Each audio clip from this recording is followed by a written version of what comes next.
వీక్షకులందరికీ నమస్కారం. మనం నిన్న ఒక వీడియో చేసుకున్నాం. భారతదేశం ఇటీవల కాలంలో సెమీ కండక్టర్ల ఉత్పత్తిలో స్వయం సమృద్ధి సాధించింది. గొప్ప అచీవ్మెంట్. ఎందుకంటే సెమీ కండక్టర్ లేకుండా ఈ రోజుల్లో ఏ డివైస్ కూడా పనిచేసే పరిస్థితి లేదు.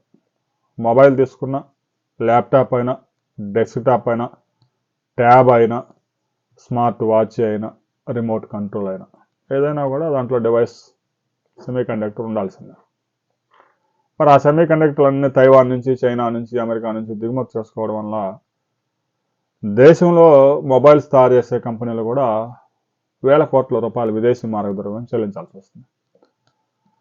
భారతదేశం ప్రతి సంవత్సరం 5 కోట్ల ఫోన్లు దిగుమతి చేసుకుంటా ఉంది. ఫోన్లు అది 10,000 కావచ్చు, 15,000 కావచ్చు, ఐఫోన్ లాంటివి అయితే 70,000, 80,000 రూపాయల విలువైనవి కూడా కావచ్చు.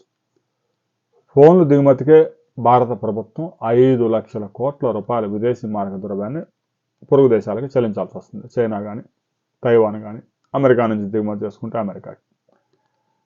ఈ విధంగా భారతదేశం యొక్క ట్రేడ్ గ్యాప్, ఇంపోర్ట్స్కి ఎక్స్పోర్ట్స్కి ఉండే గ్యాప్ డెఫిసిట్ పెరిగిపోతా ఉంది. దిగుమతులు ఎక్కువ, ఎగుమతులు తక్కువ.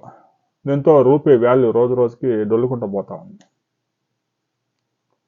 ఇప్పటికీ కూడా భారతదేశంలో మొబైల్స్ తయారీని ప్రోత్సహించినా కూడా చైనాదే హవా కొనసాగుతోంది. భారత్లో యాపిల్ పెద్ద ఎత్తున ఫోన్లు దిగుమతి చేయడం మంచి పరిణామం.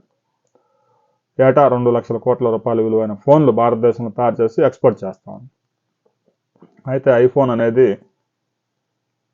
ఎవరో ఒక 5%, 10% ప్రజలు మాత్రమే కొనుగోలు చేయగలరు. ఎందుకంటే అది కొంచెం రిచ్ కిడ్స్కి సంబంధించిన వ్యవహారం.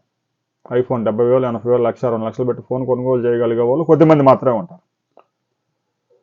సరే, మిగతా ఫోన్లన్నీ తీసుకుంటే అవన్నీ చైనాలో తయారు చేసి భారతదేశంలో అమ్ముతూ ఉన్నారు.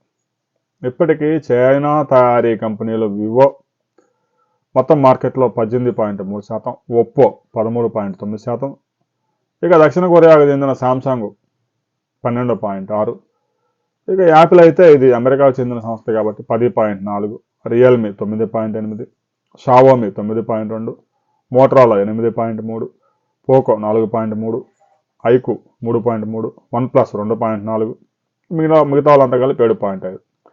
వీటిలో ఎక్కువగా 5-6 కంపెనీలు మొత్తం చైనా కంపెనీలే. 9,000కి 10,000కి కూడా అద్భుతమైన స్మార్ట్ ఫోన్లు ఇవ్వడంలో చైనాదే పై చేయి. ఇక ఐఫోన్ అంటే అది బ్రాండెడ్ కాబట్టి దాని గురించి మనం గతంలో కూడా ఒక వీడియో చేసుకున్నాం.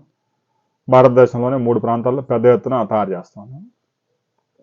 ఇక భారత్ ఎలక్ట్రానిక్స్ తయారీలో గనక రాబోయే కొద్ది సంవత్సరాల్లో స్వయం సమృద్ధి సాధించడంతో పాటు పెద్ద ఎత్తున గనక ఎగుమతులు చేయకపోతే ట్రేడ్ డెఫిసిట్ ప్రమాదకర స్థాయిలో పెరిగే అవకాశం ఉంది.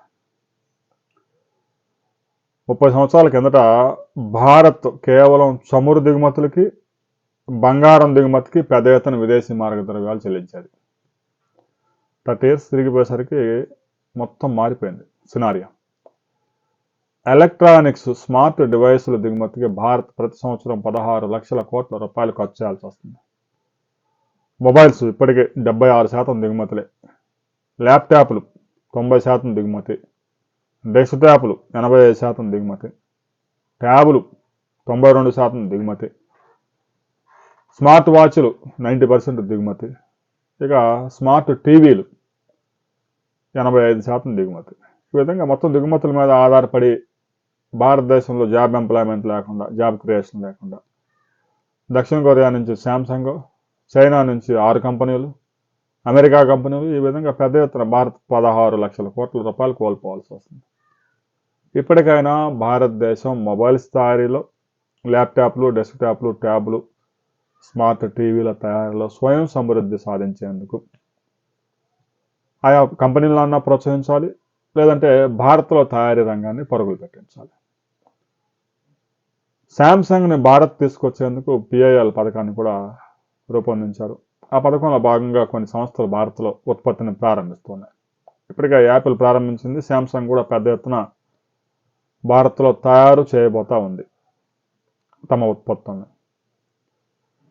ప్రస్తుతానికి భారతదేశంలో చెప్పుకోదగిన ఎలక్ట్రానిక్స్ తయారీ పరిశ్రమ భారత బ్రాండ్, ప్రపంచాన్ని శాసించే బ్రాండ్ ఒకటి కూడా లేదు.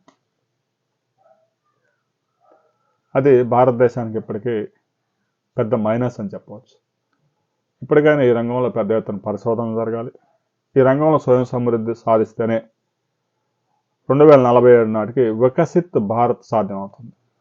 దీనికి సంబంధించి ప్రతి ఒక్కరూ మీ అభిప్రాయాలను షేర్ చేసుకోండి.